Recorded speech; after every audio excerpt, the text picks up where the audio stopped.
Permita-me parafrasear o servo de Abraão que buscava uma esposa para seu filho Isaque.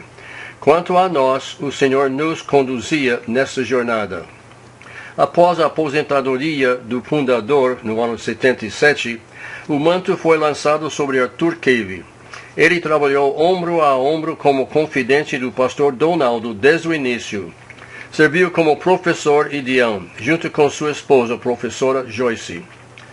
Nesse segmento, pretendo tratar a história em termos do assunto em vez de sequência histórica.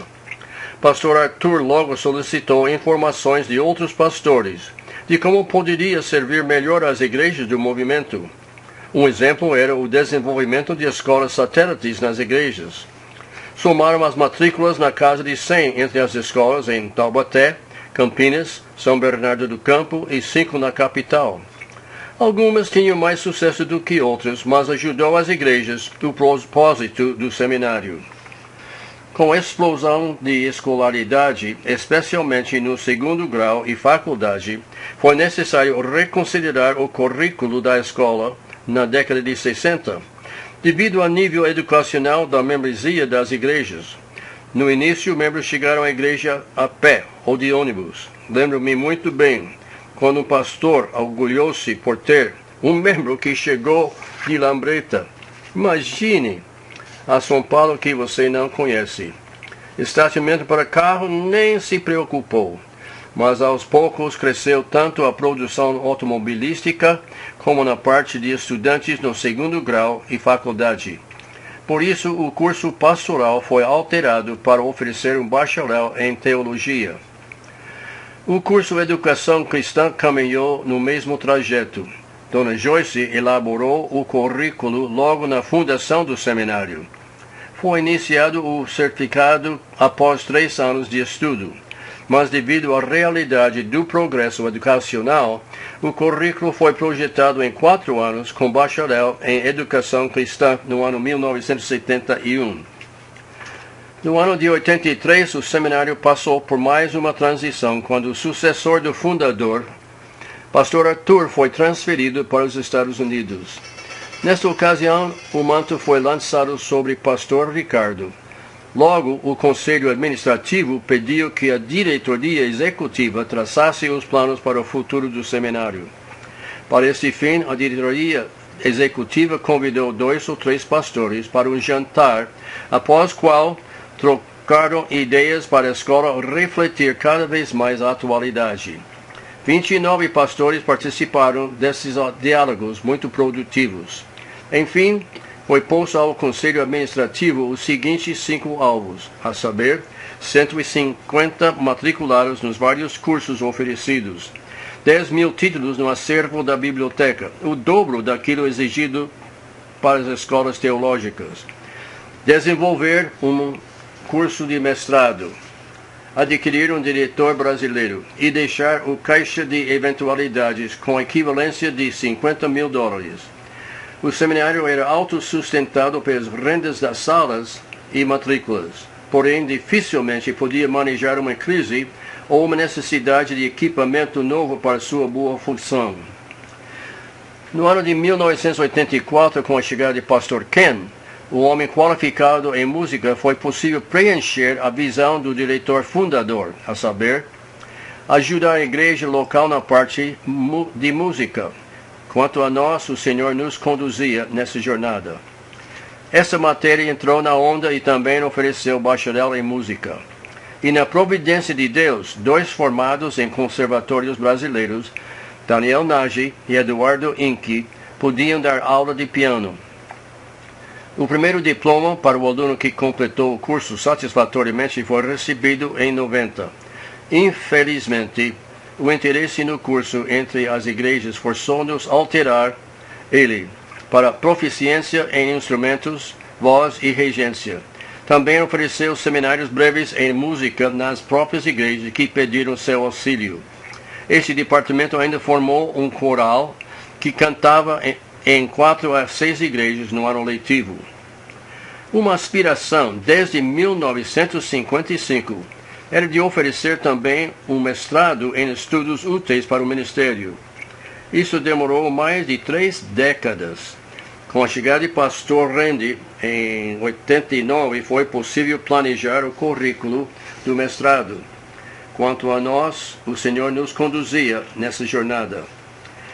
Ele idealizou um curso de 64 horas classe para incluir estudos nas línguas originais. No decorrer dos anos, foi decidido refletir a classe hora de mestrados oferecidos nas escolas nacionais. Avaliando isso, o curso foi reduzido para 32 horas classe, com uma tese representando mais 8 horas.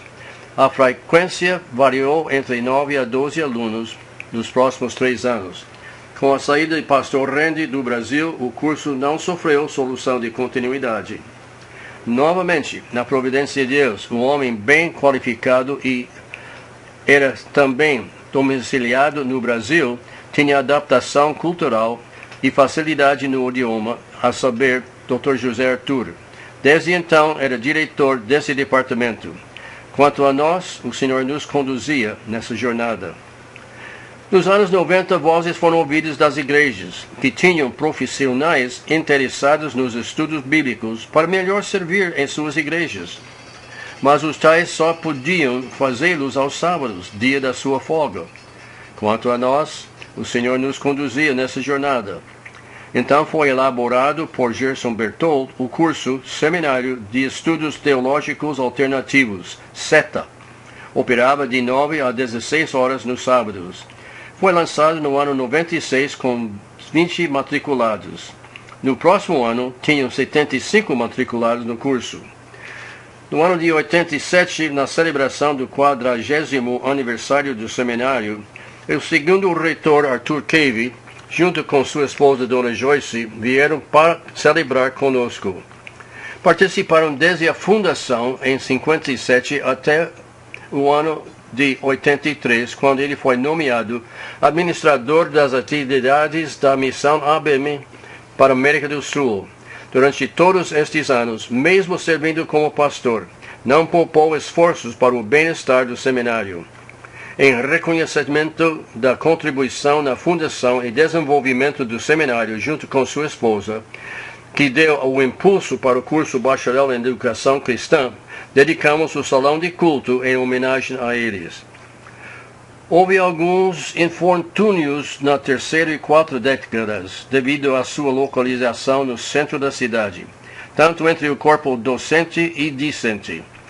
Algumas pessoas do prédio notaram a prosperidade do seminário e aproveitaram em várias ocasiões para roubar máquinas de escrever, computadores, talões de cheques, o dinheiro de emergência do diretor e a sua máquina de fotografar.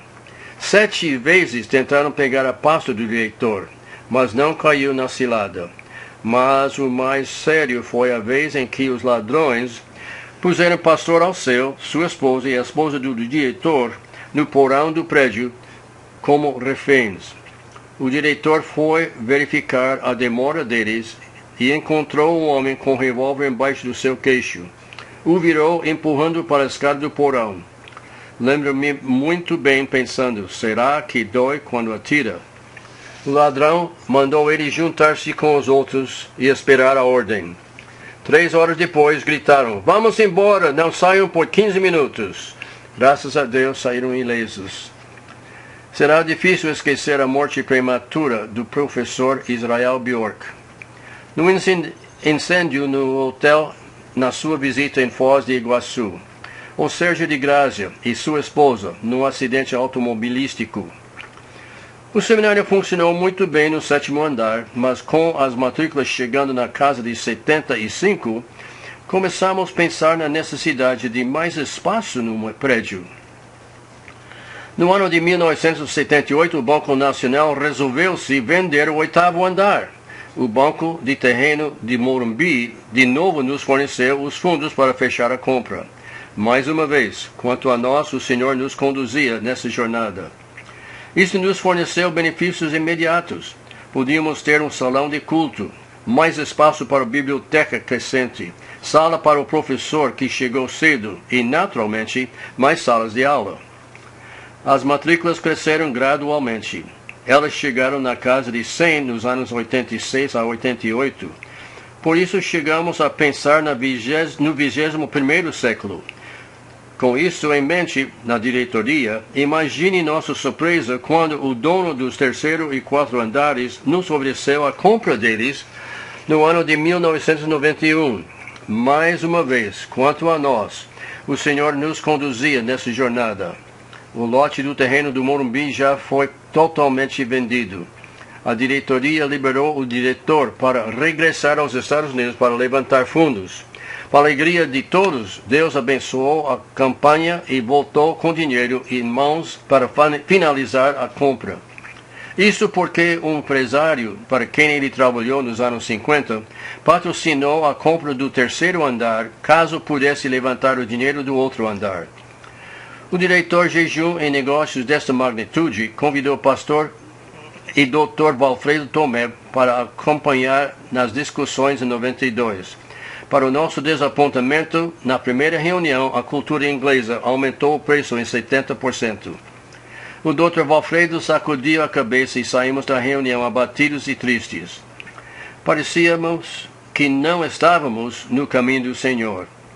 O diretor logo avisou o empresário que a cultura tinha negociado em má fé e podia passar a doação para outro projeto. Um ano depois, no encontro com o empresário, ele disse: "Você é o primeiro missionário que deixou de receber o dinheiro oferecido."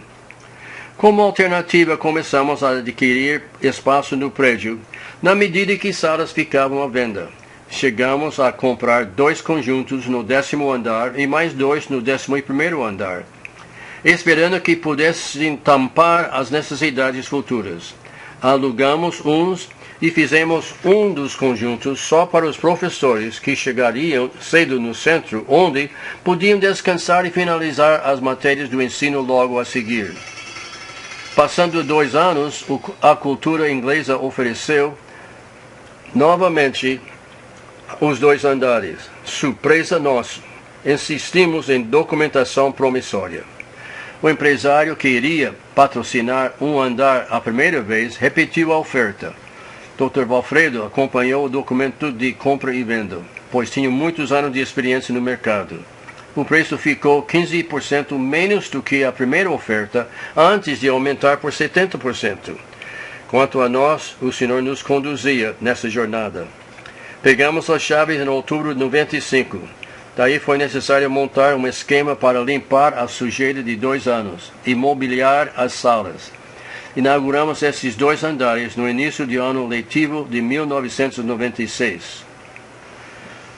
O cartão de visita de qualquer escola é sua fonte de informática, a saber, sua biblioteca. Quando o seminário foi lançado, seu arquivo era mais que tímido. O acervo da biblioteca ocupou nem 2 prateleiras de um estante que ainda pode ser vista em algum lugar nessas dependências. Compramos livros e revistas conforme a produção dos editores evangélicas. No ano de 1983, começou uma década de crescimento inédito sob a tutela de Dona Betsy. Com a saída do último filho para a faculdade no exterior, a casa tornou-se vazia. Isso permitiu a ela dedicar mais tempo no seminário. Ajudava como coordenadora do escritório, Dian para as moças e ainda professora. Mas o talento de organizar levou a pedir permissão para pôr a biblioteca em ordem. Nos anos vindouros, a biblioteca cresceu na base de 500 títulos por ano. Por 4 vezes mudou-se a biblioteca de uma sala para outra mais adequada. Cada vez mais o melhoramento tornou o espaço mais cômodo para os alunos fazerem suas pesquisas. No auge tinha até cabines individuais para os alunos com luz própria. Outra vantagem era ter uma sala dedicada para processar os livros novos e fazer os reparos em livros danificados pelo excesso de uso. Entra nessa altura Dona Heidi, esposa do pastor Alceu. Ela trabalhou como voluntária pelo amor na obra de Deus.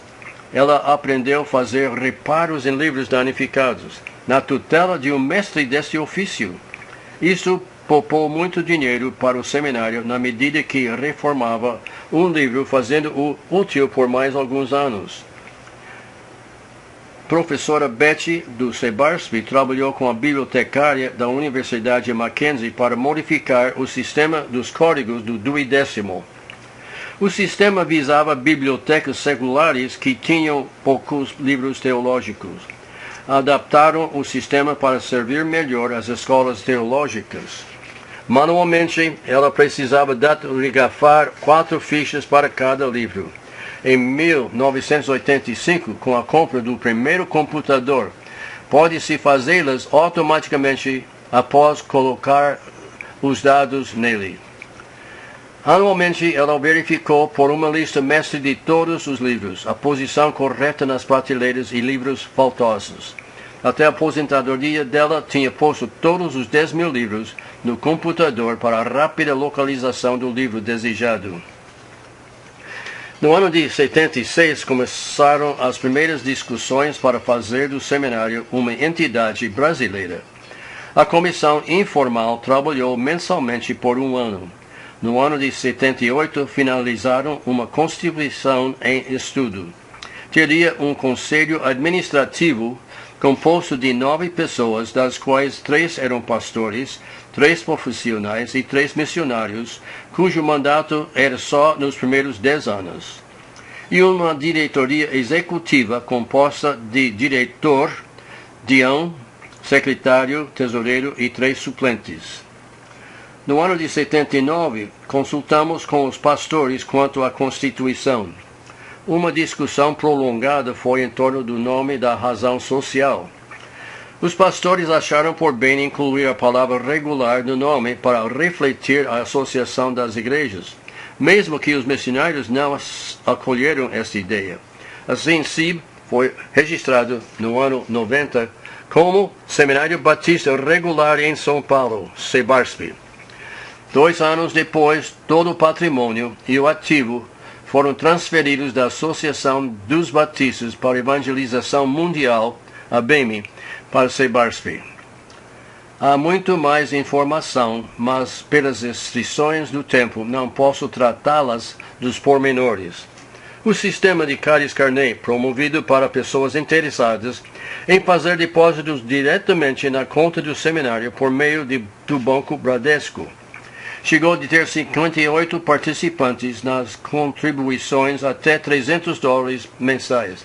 12 igrejas incluíram o seminário no seu orçamento. O programa Timóteo, em que o aluno dava tempo integral como estagiário do ano letivo da escola. Acho que houve 6 estagiários, dos quais 5 entraram logo no ministério. O programa cessou quando o titular, Pastor Allen, por causa de saúde na família, tinha que voltar aos Estados Unidos.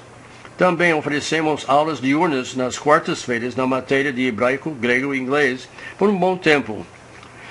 Também fizemos um estudo de oferecer um bacharel em secretariado nos anos 90. Que tal de 2 anos de programa na Rádio Cacique? Ou a primeira viagem de alguns alunos ao Israel em 1991. E não falei nada do recebimento grátis do patrimônio da entidade da Livraria Maranata, mesmo que com isto tinha aumentado a carga de responsabilidades, tornou-se lucrativo pela venda das 7 lojas na Galeria Presidente, como também das vendas de livros. Após a venda deste patrimônio, a livraria começou a funcionar nas próprias dependências do seminário.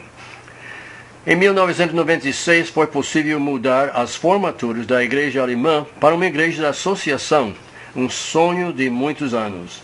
A Igreja Esperança ofereceu o uso das suas dependências tanto para o culto como para a festa logo a seguir. No ano de 1992, um levantamento demonstrou que 87% dos formados estavam ativos no ministério em 7 estados. Não posso concluir sem mencionar 3 pessoas que me auxiliaram na obra do seminário. Pastor missionário Ronaldo Mesnar, o bom conselheiro que sempre avaliava ideias minhas e apontou o caminho mais certo. E a sua esposa, Dona Gladys, coordenadora e discorista das salas dos professores após cada expansão, comprando até os móveis por conta própria. Também o pastor Jacó, que era da primeira turma formada, começou com a humilde função de tocar o sinal no término da aula. Depois, cuidou da biblioteca na sua tímida estreia de 2 prateleiras. Servia como deão do dormitório masculino. Depois serviu como tesoureiro. Tudo como voluntário, rejeitando qualquer remuneração. Já recebeu seu bem-feito pelo próprio Jesus, pois há anos que entrou na presença do Senhor. E que posso dizer quanto ao pastor Alceu? Quando 3 missionários deixaram o Brasil, houve uma lacuna de 44% de aulas dadas no cotidiano da escola. O deão tesoureiro, já bem atarefado nos afazeres da escola, de repente sofreu um impacto forte na sua agenda. Entra pastor Alceu. Era o administrador dos bens da escola, da tesouraria, deão do dormitório. Ainda serviu como professor e comprador de livros para a livraria. Na última, puxou carrinho de mão com bíblias da Ponte de Bandeiras. Quem sabe, sabe? A São Paulo que você não conhece? Até o seminário. Por algum tempo viajou 2 dias por semana de ônibus da cidade de Caçapava, capital. Tão cansado às vezes na volta, caiu no sono e perdeu o ponto de descida. Trabalhou com persistência na burocracia para abater o imposto predial por ser uma entidade sem fins lucrativos. Irmão e pastor Alceu, eis minha última expressão de agradecimento do seu serviço incansável em favor da obra do seminário. Sua dedicação era indispensável no desenvolvimento de Sebarspe. Nem só ele, mas a boa disposição da sua esposa, Heidi, que trabalhou ombro a ombro com Dona Betty na biblioteca. Que tal uma salva de palmas para o pastor Alceu e Dona Heidi? Verdadeiramente, digamos, com o servo de Abraão, quanto a nós, o Senhor nos conduzia nessa jornada.